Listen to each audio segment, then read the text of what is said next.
Good morning, Jean, and welcome to your EDR, your everyday routine.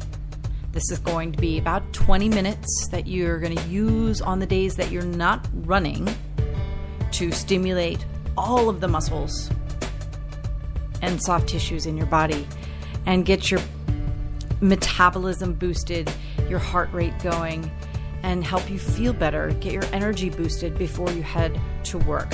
So let's get started. The first thing we're going to do is a couple of deep breaths in a standing position. I call it the postural systems check because it's a way to utilize the development of your deep breath pattern, inhaling through your nose slowly and then exhaling through your mouth while you think about your posture, any deviations, adjustments you need to make to perfect your posture, and then we'll go into the first couple of exercises, which are going to be on your feet.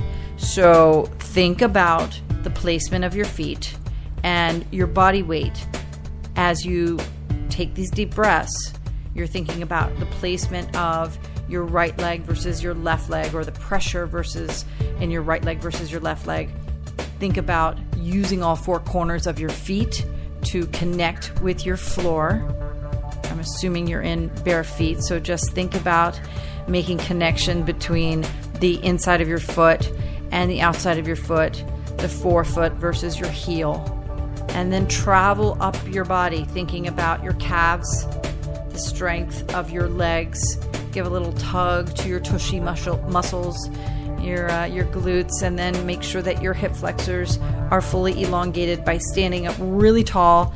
This sort of requires that kind of mental picture of having someone pull you from the top of your head like a marionette, like elongating through your spine, and that helps pull your torso and elongate those hip flexors. And then tuck in your tailbone as well and zip up your tummy muscles. Make sure your shoulders are back. Make sure that your ears and your shoulders line up so that your chest is open. And now we're going to get started. So the very first exercise is something called a standing swim. And all you're going to do is basically channel Michael Phelps, your inner Michael Phelps, and pretend like you're freestyle swimming in the air for 30 seconds. The write-up that I use, if you're not using the podcast, is 10 deep breaths. The deep breath cycle, inhaling through your nose and exhaling through your mouth, should take about 3 seconds, maybe a little bit longer. So it's about 30 seconds. So your time is going now. And when you do this freestyle swim, we don't talk very much about swimming, but if you do get into a pool ever and you're swimming freestyle, your torso twists a little bit as the arm comes back and out and up and around. And then the other, obviously, so you twist in the opposite direction. So as your left arm lifts back and up and around, you twist a little to the left, and then you twist a little bit to the right as you alternate the movement with one shoulder to the next. So 5 more seconds and your 30 seconds is up. Keep the tummy muscles tight when you're doing this exercise. And now we're going to do some knee lifts. And this is just a march. It can be a jog if you feel like it, but again, for about 10 deep breaths or 10 repetitions for each leg, you're going to lift up the knee to about hip level and then lower the foot back down, and then keep going as you continue to deeply breathe in through your nose and out through your mouth. You're just focusing a little bit on balance as you lift up one leg. The other leg obviously holds your body up, and then you're also activating the glutes a little bit. You can also make this a skip if you feel like it. So you can lift up the knee and do a little hop on the stable leg and make it a standing skip, which I like doing as well. A couple more seconds. Now we're going to take that knee lift into a forward kick. So we're going to isolate one leg now. So your right leg stays on the floor. Your left leg is going to move. So your right leg is going to get the balance work. Your left knee is going to lift up to hip level again. And then with a flexed foot, a left flexed foot, you kick out the lower leg and then bend the knee and put the foot back down on the floor. And you can put it all the way down on the floor. It's not important for you to focus on the right leg balancing so much that you don't put your left leg back down on the floor. Recalibrate each forward kick. And you're going to do 10 repetitions on each side. So when you get to the left leg stability and your right leg lifting up, it's going to be it feels a little bit different because you're right-handed. All right, go ahead and make the switch when you're ready. So again, the foot is flexed. When you lift up the right knee, you lift it up to about the hip level, and then you kick out the lower leg with a flexed foot. And the reason for the flexed foot is to activate the back of the leg. Now, as you get better at this warm-up routine, if you feel like you want to bring your hands up and sort of in front of your face to protect you like a kickboxer would protect him or herself, that also helps elevate your heart rate. But otherwise, your hands can be on your hips or down by your sides. Now we're going to do reverse lunges. And we're going to do reverse lunges. Each of these, by the way, I'm sort of making the repetitions coordinate with about 30 seconds worth of time so that each exercise takes about 30 seconds. Some of them, as you'll see a little bit down the line here, we combine the forward kick with the reverse lunge next. That's going to take about a minute. And then we're going to do walkouts for 1 minute. So those are slightly longer, but these single sort of focused exercises, they're all timed or described in a repetition way to coordinate with about 30 seconds worth of effort. So with the reverse lunge, you take a big step backwards with the right leg or the left leg. We'll start with the left leg. Take a big step back with the left leg and then bend both knees so that both knees make right angles, 90-degree angles when you lower your body straight down and you keep your back straight. And then you push off with the back leg, the left foot, and return to your starting position and then continue. So for 30 seconds, your time is going. It's going to be about 10 and then 10. So go ahead and get started. Do 10 on the left leg with the right leg stable. The right leg doesn't move at all. And then when you get to 10, go ahead and switch. It's a little more than a second for each one, maybe 2 seconds for each one. So we might go over the 30 seconds a little bit. Very good. The left leg stable, right leg reaching back. Again, may prove to be a little more challenging considering your right-handedness. Most right-handed people have less strength on the left side. I call it lame left leg syndrome, in fact. And I think we talked about this on a run one day recently. Okay, now let's do a combination. And we'll just alternate back and forth for about 1 minute. So you take a big step back with the left leg into the reverse lunge of the left leg. And then as you bring the leg back forward, you bring it all the way forward and lift up the knee and kick out the foot, just like with the forward kick before. And then put your leg back down and then alternate with the right leg moving. So the right leg then reaches back. You bend both knees into the reverse lunge and then bring the right knee forward. The knee comes up to hip level and then you kick out the foot. So your 60 seconds is going. This is a reverse lunge forward kick. So we're combining exercises. The compound movement here means that you are utilizing an effort in multiple muscle groups, multiple dimensions, elevating your heart rate because you're interacting with gravity, and you're even working in some ways on flexibility because lunges are such a dynamic range of motion focused exercise as well. All right, you're 20 seconds away to make that 1 minute mark happen. Keep breathing. Make sure that you keep your back straight. Make sure that you pull the tummy muscles in, the belly button towards your spine. And you've got 10 more seconds to go. Keep the shoulders back. Your hands can, again, either be up in front of your body for that kickboxer sort of defensive position, or they can be on your hips as you do these exercises. Okay, you're finished. Take a couple of deep breaths. That was the first kind of real effort, so your heart rate should be lifted. Take those deep breaths in order to help plateau your elevated heart rate a little bit. I don't want it to go back to your active resting rate, but you do want to make sure that you can sustain that next level of effort, which is going to be the walkouts, and that also is an elevated heart rate effort. So, we're doing this by design. I'm sort of structuring the workout in a way so that we interact with all of your body parts and keep your heart rate elevated and keep you motivated and moving for a concentrated period of time.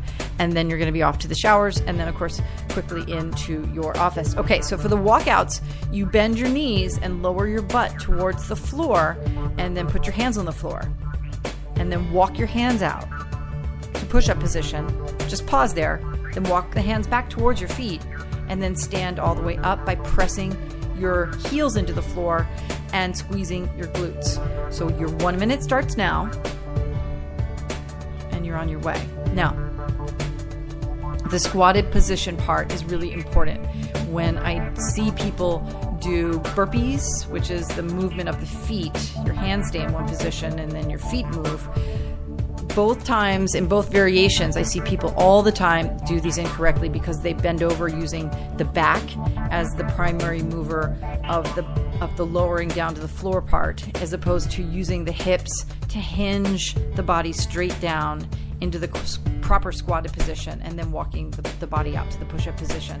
So be real careful. You're more than halfway finished. You've got about 20 seconds left to go. So this really is a number of repetitions that is really small, right? Like 5 or 6 at most you're going to be able to do in a 60-second interval. And that is okay. It's 1 minute of elevated heart rate effort utilizing. And let's just go through the muscle groups that you're utilizing here as you finish up the last one and stand back up on your feet. You are, then lower your body back down to the floor, by the way, actually, because you're going to end up in quadruped after this. So you can rest in child's pose once you have finished the last walkout. Your walkout push-ups and or burpees work the legs, the butt, the core, the shoulders, the back, the tummy, in addition to elevating your heart rate, pumping that oxygenated blood, stimulating your respiration and cellular metabolism throughout the body. They're vital exercises that can be done every single day. So the cat camels now, you know these really well. Take a deep breath, drop your head like a bowling ball, round up the spine like a scared cat, and then reverse the motion and contract your back, lift your head and your chest, and elongate through the front of your body. 5 deep breaths here. We're coming up on 13 minutes. I want to get you finished by the 20-minute mark. Now lower your body down to your elbows and walk your feet out for a forearm plank. A plank is an exercise that also can be done every single day, and this is for 30 seconds. But again, in the write-up, I put 10 deep breaths so that you know that breath cycle, the deep inhale through your nose with the exhale through the mouth, is about 3 seconds. So your time is going. Elbow plank, a plank a day.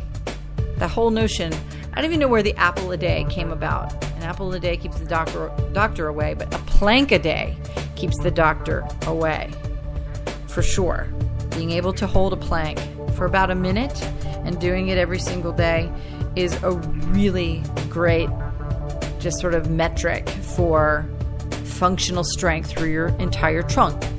And the reason is because of the automatic contraction of all of the muscles that reside in your trunk. You can finish, rest in child's pose for a couple seconds, 3 deep breaths.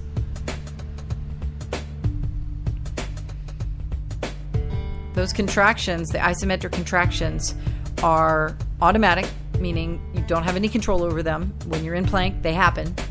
And the cool part about, the functional part about the benefits of plank is that people don't think about this for exercise. Everybody's focused on how much they weigh and, you know, whether they look good in a dress or bikini, fit well in their clothes, whatever, feel good and do stuff. But on the inside of your body, your heart, your lungs, your liver, all the stuff that the rib cage protects, you know, the rib cage has a reason, a purpose to being there. Lie flat on your belly, by the way, and stretch your arms out straight above you so that you're going to do Supermans for about 30 seconds.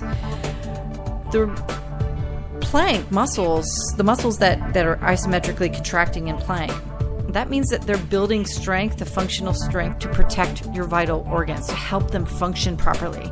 So there is a physiological reason to hold that pose, to do exercises in plank as a part of your functional routines.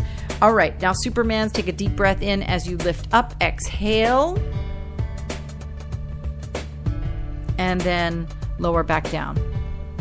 And then lift up and exhale, and lower back down.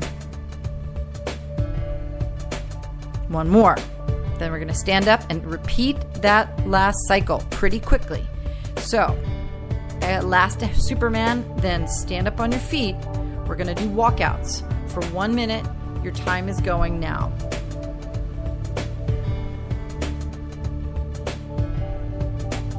So that means you're squatting down, putting your hands on the floor, walk out to push-up position, walk your hands back towards your feet, and then stand up by pressing your glutes, or squeezing your glutes and pressing your heels into the floor.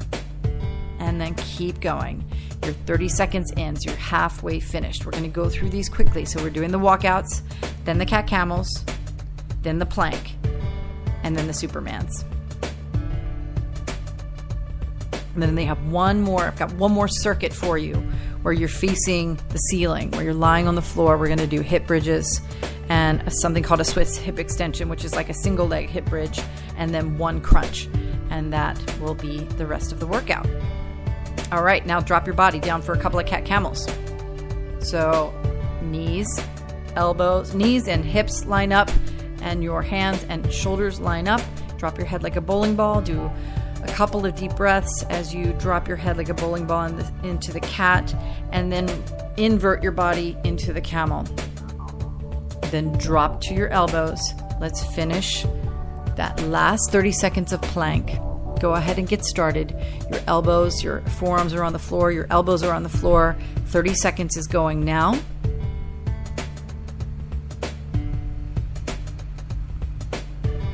Keep breathing. Inhale through your nose, exhale through your mouth. Keep your butt down. You're halfway through, so 15 more seconds in plank. As you get stronger, you might end up wanting to go for a little bit longer in these plank positions. Totally fine to do that, but 1 minute of plank a day, as I said before, is really, really positive for your body. Okay, rest in child's pose for a deep breath or two. And then we're going to complete 3 more Supermans. And then I'm going to turn you over for the last couple of exercises. So lie flat on your floor with your arms extended straight out, and take a deep breath in. As you exhale, contract your lower back and lift up into a Superman. Arms and legs in the air, and then lower back down. And move again deliberately. Don't let gravity pull your body back down. After 3, if you want 1 more second in child's pose, lift your body back into child's pose, and then you're going to flip over. The last couple of exercises are your hip bridge, which by now you should know and love, where your feet are flat on the floor, your knees are bent, your hips are in the air, and you're going to dip down for 20 repetitions. So lower down and lift up.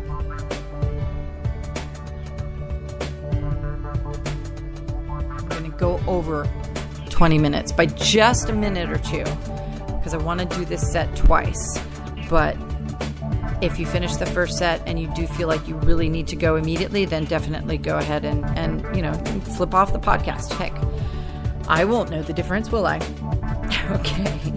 After your hip bridge 20 reps, then pause at the top. And then the Swiss hip extension is to just keep your body weight stable. Don't move your hips, don't move your shoulders. The right leg is going to stay on the floor. Your left foot literally just comes up off the floor. You bring your knee close to your chest and then gently tap the left foot down onto the floor again for 10 repetitions, 10 on the left leg and then 10 on the right leg for a total of 20. Move slowly. Keep breathing. Keep your hips up high. Keep the toes down on the right leg, which is stable. Then when you switch directions, or switch legs rather, your right leg is moving, your left leg is stable. Make sure that you keep the left foot completely flat on the floor with your toes down and with your ankle and your knee lined up vertically. The last exercise is a leg lift with a chin tuck to your chest. So you lift your head so that you're lying flat on the floor, your legs are straight, and it's just a straight leg lift. Keep your legs as straight as possible. Your knees might bend a little bit, but you want to lift your legs up. At the same time you're lifting your legs up, you lift your head up and tuck your chin to your chest. So you're going to feel the contraction through your rib cage as well as your lower core. And then, lower back to your starting position. Exhale as you lift your body. You lift your body parts, your head and your legs, and then inhale as you return. And that is also for a repetition, 10 repetitions. And then repeat the hip bridge, the Swiss hip extension, and then the leg lift with the chin tuck. Those 3 exercises repeat a second time as well. So as you finish up the 10 leg lifts, let's go back to the hip bridge. Again, if you need to go, you don't have time to repeat this set, I don't feel badly about it, but I'm going to walk you through it in case you do have that extra minute or so. So your hips are back in the air. 20 more repetitions of your standard hip bridge with both feet on the floor. Feet flat, toes down, feet straight so that your feet are not turned out with your toes turned out. You want your feet to be straight. And then you're inhaling on your way down, exhaling as you lift back up. From here, the right leg stays on the floor as you lift and your hips are in the air. As you lift up your left foot, bring the left knee towards your body, your torso, and then tap slowly down and lift up and tap slowly 10 times on your left leg and then 10 times with the right leg. Keep breathing. These are hard, and it's really hard. Now here we're at the end. This is what will amount to essentially a 22-minute session, maybe 23 minutes as we get to the end here with the leg lifts. Meant to be completely taking the place of that mandatory major workout that you need to do, especially if you're doing the running components on Monday, Wednesday, and Friday, and this routine is twice a week on Tuesday and Thursday, and maybe on the weekend if you feel like it. But enjoy the freedom of knowing that you're getting all of this out of the way before you get to the office, even at the crazy hour that you get into your office, and sometimes with the travel schedule, the even crazier hours that you keep, you will at least know that wherever you are, whatever you're doing, you're waking up, getting this out of the way, and then keeping your head to the floor and doing all the work that you need to do so that you can enjoy your family time and your life outside of all of this. So have a great day. I will see you very soon. Of course, let me know if you have any questions.